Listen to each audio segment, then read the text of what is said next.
فلسطینیوں کے مجرم شاید اسرائیلی کم اور ہم پاکستانی زیادہ ہیں۔ اس کی وجہ یہ ہے کہ دنیا میں کوئی ملک کلمے کے نام پہ نہیں بنا تھا۔ یہ امانت تھی، یہ امانت ہے۔ 27 رمضان کو جو ملک بنا اس نے تو سیف اللہ کی طرح اسلام کا دفاع کرنا تھا، اس نے تو حضرت علی کرم اللہ وجہہ کے ہاتھ کی اور ذوالفقار بننا تھا۔ ہم نے اپنی بدعملی بے اتفاقی کی وجہ سے اس ذوالفقار کو زنگآلود کر دیا۔ آج دنیا ہم سے نہیں ڈرتی، آج ایٹمی طاقت ہونے کے باوجود دنیا ہم سے نہیں ڈرتی۔ نوجوان نسل کو ہم کیا بتا سکتے ہیں؟ کیا ہمیں یہ بھی پتا ہے کہ ہمارا دشمن کتنا اویئر ہے، وہ کتنی لمبی پلاننگ کرتا ہے، اور ہم ایک محفل میں بیٹھ کے چیخ و پکار کر کے چلے جاتے ہیں؟ ہماری پلاننگ کیا ہے؟ ڈیوڈ بن گورین ان کا پہلا وزیر اعظم، یہ آخری بات، پھر مجھے بار بار کہا جا رہا ہے کہ آپ کا ٹائم پورا ہے، یہ بات سنیے گا ذرا، جانیے تو صحیح آپ کی اہمیت۔ اور ہم خواب خرگوش میں آنکھوں کا زنا ہر رات کرتے ہیں، بدن میں حرام ہے، کدھر سے اللہ کی مدد آئے گی؟ ہر ایک کے موبائل میں کیا زنا پہنچ نہیں چکا؟ کیا ہمارا انتظام ہے اپنے نوجوان کی ایمان کی حفاظت کی؟ اگر نظر کی ہے حیا چلی گئی ہے، ایمان کدھر جائے گا؟ وہ اٹیک کر رہے ہیں ہر رات آپ کے بچے بچیوں کے۔ جس طرح شب بیدار 7ویں آسمان پہ نظر آتا ہے، اسی طرح ایک سوئی ہوئی امت میں اس کے فکر کے امین میرا دل گواہی دیتا ہے، شاید یہ محفل ہی ہماری آخرت میں مغفرت کا باعث بنے۔ آج ہماری یہاں پہ آنے کا کوئی مقصد نہیں، کوئی دنیاوی مقصد نہیں، ہم اس حکم کے تابع آئے ہیں جو نبی آخر الزمان حضور نبی کریم صلی اللہ علیہ وسلم جاتے جاتے ہمیں فرما گئے کہ تمام امت مسلمہ کی مثال ایک بدن کی طرح ہے، اور بدن کے ایک حصے کو جب تکلیف پہنچتی ہے تو پورے بدن کو تکلیف پہنچتی ہے۔ اس لیے غزہ یا فلسطین یا کشمیر یا دنیا میں کہیں بھی کسی مسلمان کے ساتھ کوئی ظلم ہو، یقین کیجئے اگر بدن میں ایمان کی ذرا بھر حرارت موجود ہے اور بدن میں حرام نہیں، دل کو تکلیف پہنچتی ہے، دکھ ہوتا ہے۔ لیکن آج جب میں یہاں یہ جذباتی تقاریر سن رہا ہوں، آپ کے جوش اور جذبے کو دیکھ رہا ہوں، محترم ہستیاں یہاں پہ بیٹھی ہیں، میں فکر اور پریشانی میں اسٹیج پہ بیٹھا سوچ رہا تھا کہ کیا صرف جذباتی تقاریر اس مسئلے کا حل ہے؟ کرنا کیا ہے؟ کیا کر سکتے ہیں ہم؟ ایک بہت بڑی محفل ہے، ایک بہت بڑی نشست ہے، بڑی بڑی جماعتوں، بڑے بڑے علماء کرام، مختلف دینی طبقات کے نمائندگان اور طلبہ محاذ کے لوگ یہاں موجود ہیں۔ کیا یہاں سے ہم کیا فکر اپنے ساتھ لے کے گئے؟ اسرائیل، ہاں ہم اس کے خلاف ہیں۔ امریکہ، ہاں ہم اس کے خلاف ہیں۔ فلسطین، ابھی میرے بھائی حماس کے میں نے کہا کہ our hearts and souls, our hearts bleed for you. Spiritually we are Palestinians. ہم سب مسلمان ہیں، لیکن عملی اقدامات کی طرف سوچنا چاہیے۔ ہم کر کیا سکتے ہیں؟ نوجوان نسل کو ہم کیا بتا سکتے ہیں؟ کیا ہمیں یہ بھی پتا ہے کہ ہمارا دشمن کتنا اویئر ہے، وہ کتنی لمبی پلاننگ کرتا ہے، اور ہم ایک محفل میں بیٹھ کے چیخ و پکار کر کے چلے جاتے ہیں؟ ہماری پلاننگ کیا ہے؟ 50 سال 20 سال تو چھوڑو، 1 سال کی پلاننگ ہمارے پاس نہیں ہے۔ جس نام پہ یہ ملک بنا تھا، آج مجھے یہ لگتا ہے یہاں پہ بیٹھے، مجھے لگتا ہے کہ یہ بات میں بڑی بات کر رہا ہوں، اس کو غور سے سنیے گا، اس میں سوچیے گا۔ فلسطینیوں کے مجرم شاید اسرائیلی کم اور ہم پاکستانی زیادہ ہیں۔ اس کی وجہ میں آپ کو بتاتا ہوں۔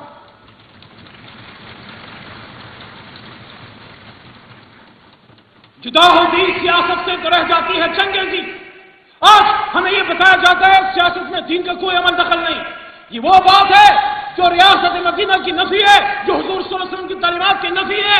اگر دین کو سیاست سے نکالنا ہے تو پھر اس آیت کو کہاں پیش کرو گے کہ وَإِذْ قَالَ رَبُّكَ لِلْمَلَائِكَةِ إِنِّي جَاعِلٌ فِي الْأَرْضِ خلیفہ بننے آئے تھے اور بھکاری بن گئے ہم سب۔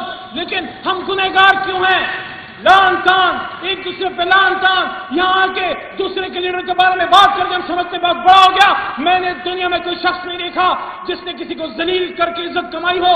آج ہمیں سر جوڑ کے بیٹھنا ہے کہ جب آپ کا ایک خادم، آپ کا ایک نوکر یہاں پہ کھڑا ہو کے کہہ رہا ہے کہ اسرائیلی مجرم کم اور ہم پاکستانی زیادہ، اس کی وجہ یہ ہے کہ دنیا میں کوئی ملک کلمے کے نام پہ نہیں بنا تھا۔ یہ امانت تھی، یہ امانت ہے۔ 27 رمضان کو جو ملک بنا اس نے تو سیف اللہ کی طرح اسلام کا دفاع کرنا تھا، اس مقصد حضرت علی کرم اللہ وجہہ کے ہاتھ کی اور ذوالفقار بننا تھا.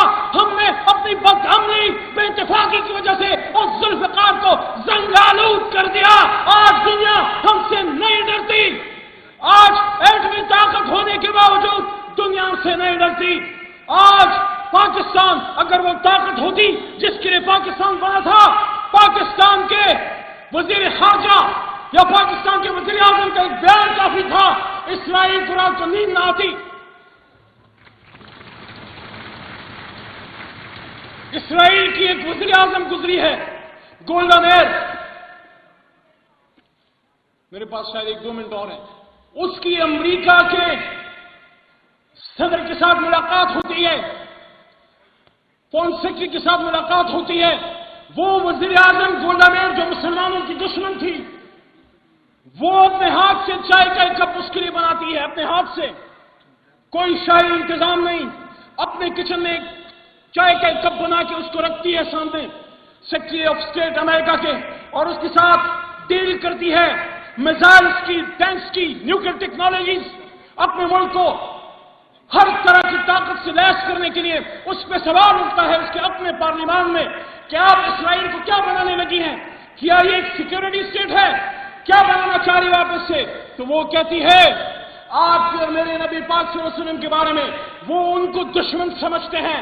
وہ کہتی ہے ہمارے دشمنوں کے نبی نبی صلی اللہ علیہ وسلم کہتی ہے کہ جب وہ دنیا سے جا رہے تھے تو گھر میں جلانے کے لیے تیل نہیں تھا، لیکن دیواروں پہ 9 تلواریں لٹکی ہوئی تھی. وہ سیکھے اور ہم نہیں سیکھے. اور پھر ڈیوڈ بن گوریون ان کا پہلا وزیر اعظم. یہ آخری بات، پھر مجھے بار بار کہا جا رہا ہے کہ آپ کا ٹائم پورا ہے. یہ بات سنیے گا ذرا، جانیے تو صحیح آپ کی اہمیت. اور ہم خواب خرگوش میں آنکھوں کا زنا ہر رات کرتے ہیں، بدن میں حرام ہے، کدھر سے اللہ کی مدد آئے گی؟ ہر ایک کے موبائل میں کیا زنا پہنچ نہیں چکا؟ کیا ہمارا انتظام ہے اپنے نوجوان کی ایمان کی حفاظت کی؟ اگر نظر کی حیات چلی گئی ہے، ایمان کدھر جائے گا؟ وہ اٹیک کر رہے ہیں ہر رات آپ کے بچیوں کے. تو وہ کہتی ہے اسرائیل کا وزیر اعظم فرانس میں جا کے کہتا ہے، فرانس کی پیرس یونیورسٹی سوربن میں کہتا ہے، اور یہ افسوس ہے کہ پاکستان کا تعلیمی نظام، پاکستان کا برائے نام معاشرتی علوم آپ کو نہیں بتاتا کہ پاکستان کی اہمیت کیا ہے اور اس کے خلاف دشمن کہاں پر سر پیکار ہیں. وہ کہتا ہے کہ پاکستان ہمارا نظریاتی جواب ہے، یہ ہمارا دشمن ہے، اس کو ہم نے نظریاتی اور عسکری لحاظ سے نہیں بڑھنے دینا 1969 میں. اور پھر کہتا ہے کہ اس کام میں ہمارا فطری حریف ہندوستان ہے، کیونکہ ہندوستان کو تو کوئی ملک بنایا گیا، وہ آپ کو اپنا دشمن سمجھتے ہیں اور ہم پاکستان میں اسرائیل کو تسلیم کرنے کی باتیں کرتے ہیں. شرم آنی چاہیے اور برائے نام مسلمانوں کو جو اپنے آپ کو مسلمان کہتے ہیں. میں کہتا ہوں، میں نے اسمبلی کے فلور پہ یہ بات بحیثیت منسٹر کی تھی. اپوزیشن میں چیخنا آسان ہے، حکومت میں جب وزارت ہاتھ میں ہو تب پتہ لگتا ہے ایمان کی بات کرنا کتنی جرت یا بہادری کے کام اور توفیق اللہ دیتا ہے. میں نے اسمبلی کے فلور پہ یہ بات کی کہ جو پاکستان میں اسرائیل کو تسلیم کرنے کی بات کرے گا، پاکستانی مسلمان اس کو اس کی سیاست سمیت اٹھا کے بحر عرب میں دریا برد کر دیں گے. قائد اعظم نے فرمایا تھا آخری بات، اس کو سیکولر بنا کے پیش مت کرو، غلام رسول تھا، منافقت مت کرو. 75 سال پاکستانی بچوں کو جناح سے نہیں ملنے دیا. وہ جو 18 سال کی عمر میں کیوں ہو گیا لنکن دن؟ کیونکہ اس کے ٹاپ پہ محمد رسول اللہ صلی اللہ علیہ وسلم کا نام لکھا تھا. وہ کہتا ہے کہ Israel is the illegitimate child of west. Israel Europe کی ناجائز اولاد ہے. میرے دوستو، یہ پاکستان کی اسٹیٹڈ پوزیشن ہے. چاہے نواز شریف صاحب وزیر اعظم ہو، عمران خان صاحب ہو یا کوئی فوجی جرنیل ہو، اسی پہ رہے گا. جو اس سے 1 انچ ہٹے گا وہ اپنی سیاست بھی تباہ کرے گا اور عاقبت بھی تباہ و برباد کرے گا. جدا ہوتی سیاست سے تو رہ جاتی ہے چنگیزی. وَلَن تَرْضَىٰ عَنْكَ الْيَهُودُ وَلَا النَّصَارَىٰ حَتَّىٰ تَتَّبِعَ مِلَّتَهُمْ. بہت شکریہ. پاکستان نعرہ تکبیر، نعرہ تکبیر. جزاک اللہ.